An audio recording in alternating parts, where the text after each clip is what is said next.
Hal-hal yang haram dilakukan oleh orang yang junub.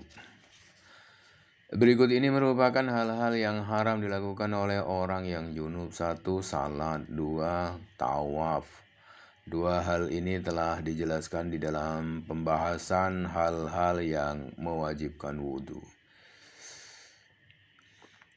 3. Menyentuh atau membawa mushaf Al-Quran. Larangan untuk menyentuh atau membawa mushaf ini disepakati oleh para ulama. Tidak ada satupun sahabat yang memiliki pendapat berbeda. Namun demikian, Daud dan Ibnu Hazm membolehkan orang junub menyentuh atau membawa mushaf. Mereka berdua berlandaskan pada sebuah hadis sahih yang bercerita bahwa Rasulullah SAW mengirimkan surat kepada Heraklius yang di dalamnya terdapat tulisan basmalah dan ayat, "Katakanlah Muhammad, wahai ahlul kitab, marilah kita menuju kepada satu kalimat pegangan yang sama antara kami dan kamu, bahwa kita tidak menyembah selain Allah dan kita tidak mempersekutukannya dengan sesuatu pun, dan bahwa kita tidak menjadikan satu sama lain Tuhan-Tuhan selain Allah. Jika mereka berpaling, maka katakanlah kepada mereka, saksikanlah bahwa kami adalah orang yang berserah diri." Ali Imran 3:64. Ibnu Hazm berkata, "Lihatlah, Rasulullah SAW mengirimkan sebuah surat yang di dalamnya berisi ayat kepada orang-orang Nasrani, dan beliau pasti yakin bahwa mereka akan memegang surat tersebut." Pendapat ini dibantah oleh mayoritas ulama dengan argumentasi bahwa apa yang dikirim Rasulullah SAW hanyalah sebuah surat yang mengandung ayat-ayat Al-Quran dan bukan mushaf. Surat semacam ini tidak ada bedanya dengan surat-surat lain, buku-buku tafsir, kitab fikih, dan lainnya. Tidak ada larangan untuk menyentuh atau memegangnya. 4. Membaca Al-Quran. Menurut jumhur ulama, orang yang junub dilarang membaca apapun dari Al-Quran. Ali bin Abu Thalib radhiyallahu an bercerita bahwa Rasulullah SAW tidak pernah meninggalkan Al-Quran kecuali pada saat beliau junub. Al-Hafiz berkata di dalam Al-Fat, sebagian ulama hadis berkata bahwa perawi hadis itu dhaif. Yang benar, hadis itu hasan dan bisa dijadikan sebagai dalil. Ali bin Abu Thalib radhiyallahu an juga bercerita bahwa Rasulullah SAW pernah berwudu lalu membaca ayat-ayat Al-Quran. Lalu beliau bersabda yang artinya, "Inilah yang seharusnya dilakukan oleh orang-orang yang tidak junub. Adapun orang yang junub, maka ia tidak boleh membaca Al-Quran walaupun satu ayat."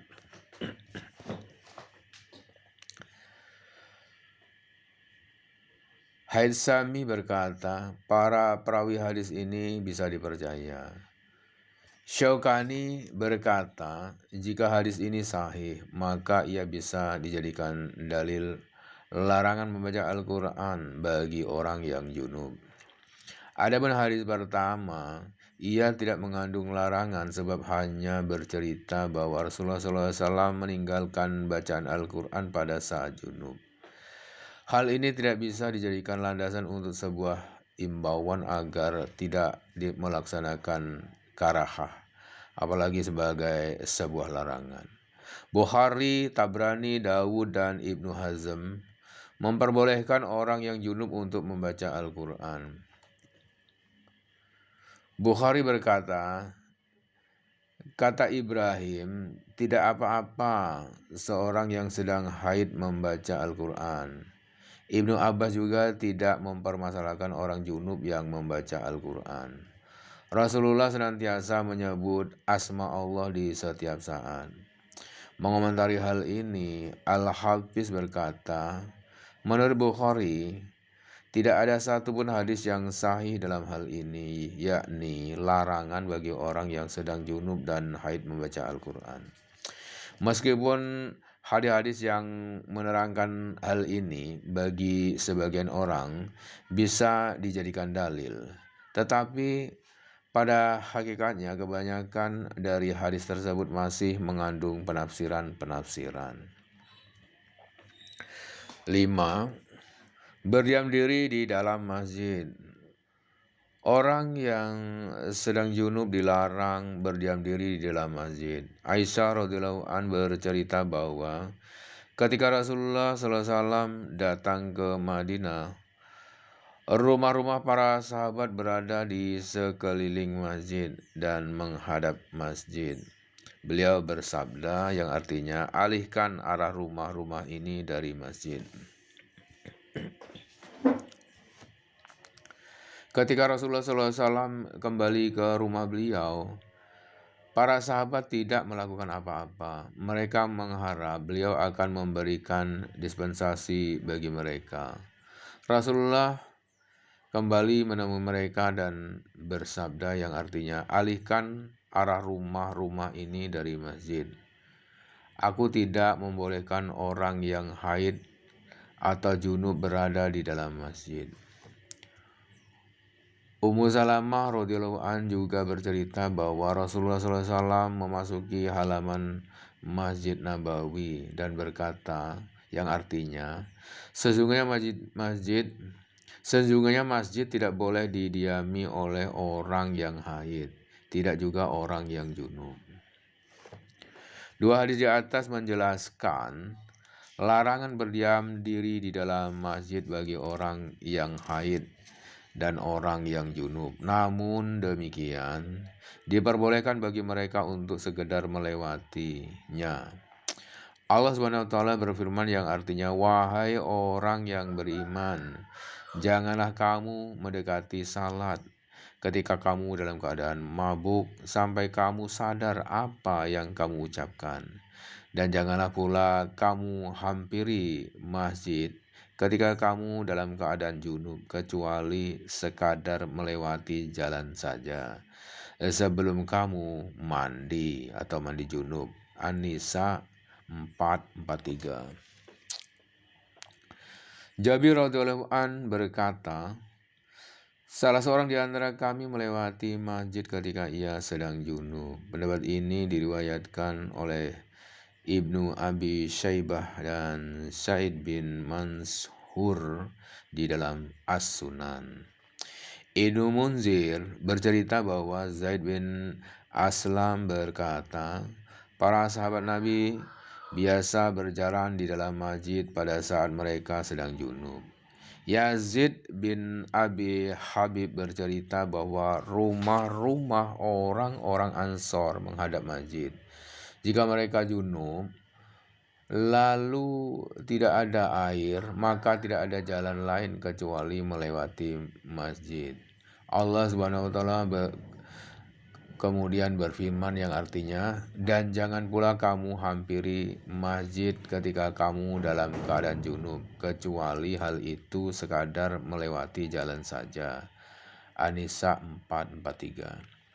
Syaukani memberikan peneguhan pada semua penjelasan di atas. Ini menunjukkan bahwa larangan tersebut mengacu pada sebuah tempat, yakni masjid, dan tidak ada lagi keraguan di dalamnya. Aisyah radhiyallahu an bercerita bahwa Rasulullah SAW bersabda kepadanya yang artinya, ambilkan aku minuman dari masjid. Aisyah menjawab, aku sedang haid. Rasulullah SAW bersabda, haid itu bukan atas kehendakmu. Maimunah radhiyallahu an juga menceritakan, Rasulullah SAW pernah menemui salah seorang di antara kami, istri-istri beliau, dan ia sedang haid. Lalu beliau merebahkan kepalanya di pangkuannya dan membaca Al-Quran, padahal ia sedang haid. Lalu salah seorang di antara kami pernah meletakkan minumannya di masjid sedang ia dalam keadaan haid. 4. Mandi yang disunahkan. Maksud dari mandi sunnah adalah mandi yang apabila orang melakukannya mendapatkan pahala, dan apabila tidak melakukannya tidak mendapatkan siksa dan cela. Ada 6 mandi sunnah yang akan kami jelaskan berikut ini. 1. Mandi Jumat.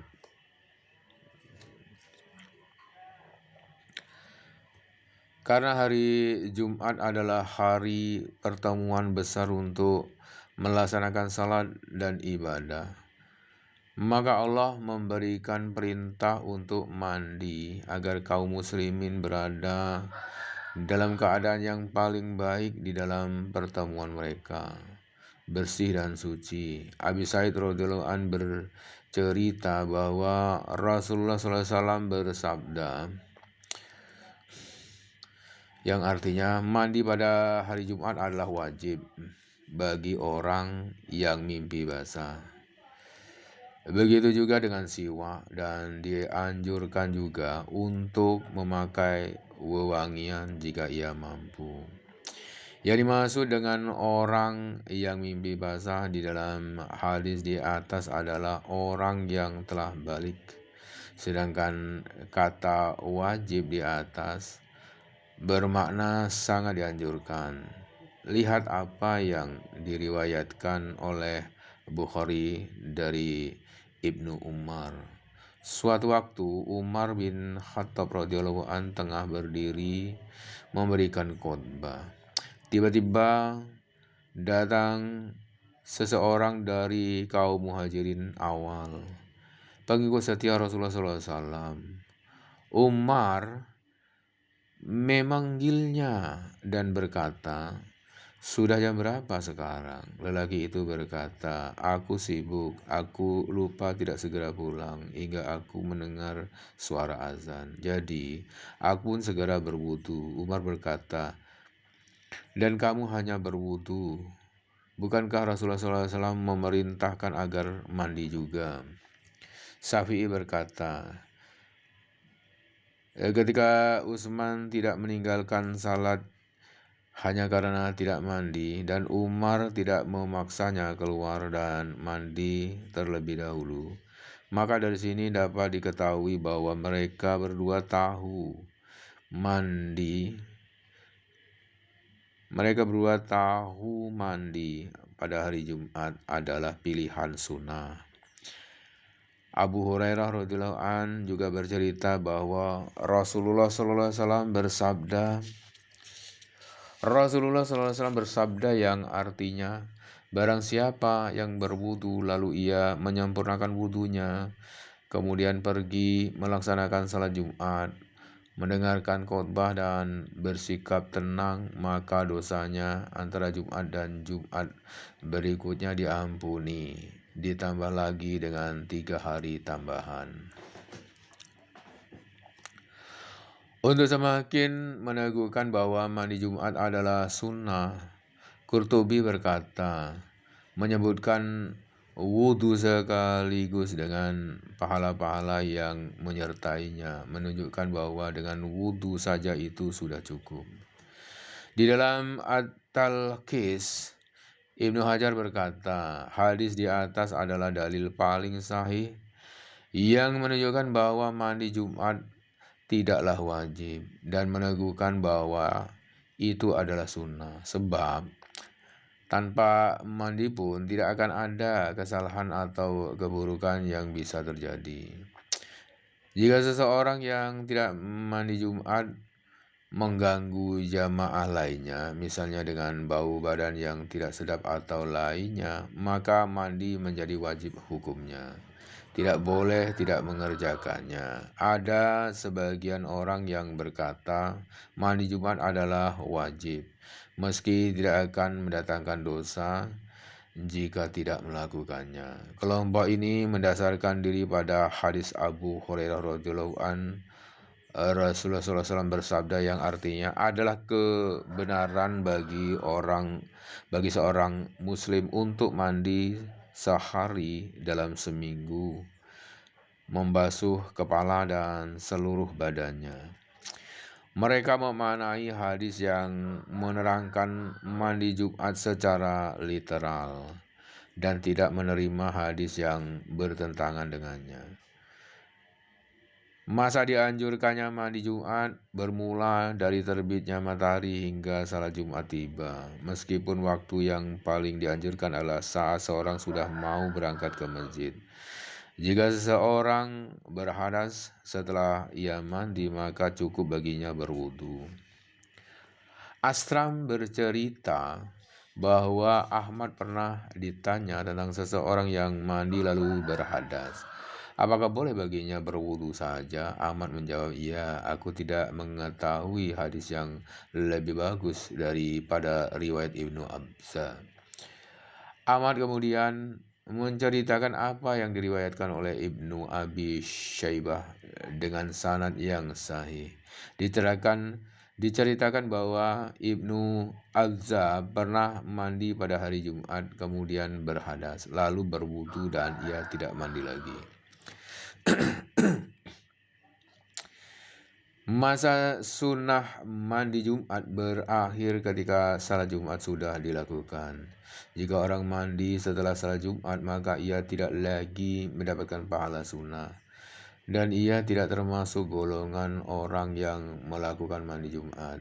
Ibnu Umar radhiyallahu an bercerita bahwa Rasulullah SAW bersabda yang artinya, jika salah seorang di antara kalian akan pergi Jumat, maka mandilah. Muslim juga meriwayatkan bahwa Rasulullah SAW bersabda, jika salah seorang di antara kalian bermaksud melaksanakan salat Jumat, maka mandilah. Ibnu Abdul Bar meneguhkan bahwa ada konsensus atau ijma ulama dalam hal ini. 2. Mandi pada hari raya Idul Fitri dan Idul Adha.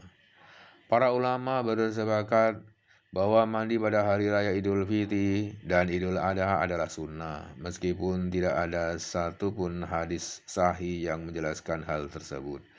Di dalam kitab Al-Badr Al-Munir disebutkan bahwa hadis-hadis tentang mandi pada hari raya Idul Fitri dan Idul Adha adalah dhaif. Meskipun demikian, ada pendapat yang baik dari para sahabat Rasulullah SAW. 3. Mandi setelah memandikan mayat. Menurut sebagian besar ulama, orang yang memandikan mayat disunahkan untuk mandi. Abu Hurairah radhiyallahu an bercerita bahwa Rasulullah SAW bersabda yang artinya, barang siapa memandikan mayat maka hendaklah ia mandi, dan barang siapa membawa jenazah maka berwudulah. Ada beberapa ulama yang mengkritisi hadis tersebut. Ali bin Madani, Ahmad, Ibnu Munzir, Rafi'i, dan lainnya berkata bahwa para ulama hadis dalam persoalan ini tidak benar. Namun, mengenai hadis tersebut, Al-Hafiz Ibnu Hajar memberikan komentar. Tirmizi berkata bahwa hadis ini hasan. Ibnu Hibban mengatakan hadis ini sahih. Karena begitu, banyak riwayat yang menceritakannya. Paling tidak hadis ini adalah hasan. Ketidaksetujuan Nawawi terhadap pendapat Tirmizi bahwa hadis ini hasan tidak bisa diterima. Zahabi berkata, sanad periwayatan hadis ini saja sudah lebih kuat daripada hadis-hadis yang dijadikan dalil oleh para fuqaha. Perintah di dalam hadis tersebut bersifat anjuran, sebab Umar radhiyallahu an berkata, kami sering memandikan jenazah. Di antara kami ada yang kemudian mandi, ada juga yang tidak. Ketika Asma binti Umayyah selesai memandikan jenazah suaminya, Abu Bakar As-Siddiq radhiyallahu an, saat wafat ia keluar dan bertanya kepada kaum muhajirin yang hadir pada saat itu, hari ini sangat dingin dan aku sedang puasa. Apakah aku harus mandi?" Para sahabat Muhajirin berkata, "Tidak." 4. Mandi ketika mengenakan kain ihram. Menurut sebagian besar ulama, orang yang akan melaksanakan ihram baik untuk ibadah haji maupun umroh disunahkan untuk mandi terlebih dahulu. Zaid bin Sabit bercerita bahwa Rasulullah SAW pernah pergi meninggalkan keluarga beliau dan mandi. 5. Ketika masuk ke kota Mekah. Disunahkan bagi orang yang akan memasuki kota Mekah untuk terlebih dahulu mandi. Diceritakan bahwa Ibnu Umar radhiyallahu an setiap kali akan memasuki kota Mekah selalu menginap di Zitua. Lalu pada esok harinya di siang hari baru ia memasuki kota Mekah. Ia berkata bahwa hal itulah yang dilakukan oleh Rasulullah Sallallahu Alaihi Wasallam.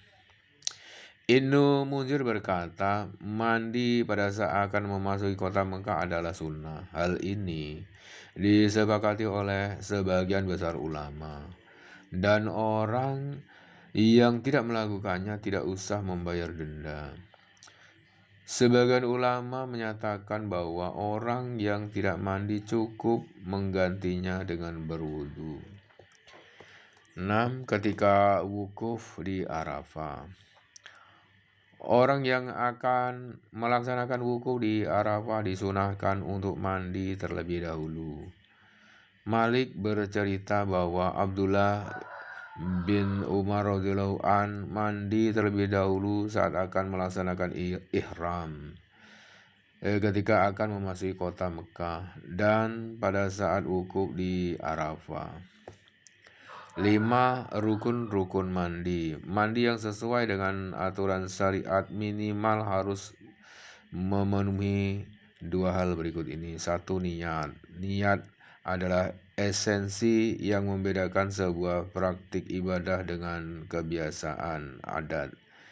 Niat adalah aktivitas murni hati. Praktik-praktik yang banyak dilakukan oleh orang-orang dengan mengucapkan niat dari mulut adalah tindakan bid'ah muhaddats yang tidak ada sandarannya di dalam syariah, dan itu adalah sesuatu yang harus dihilangkan. Kami sudah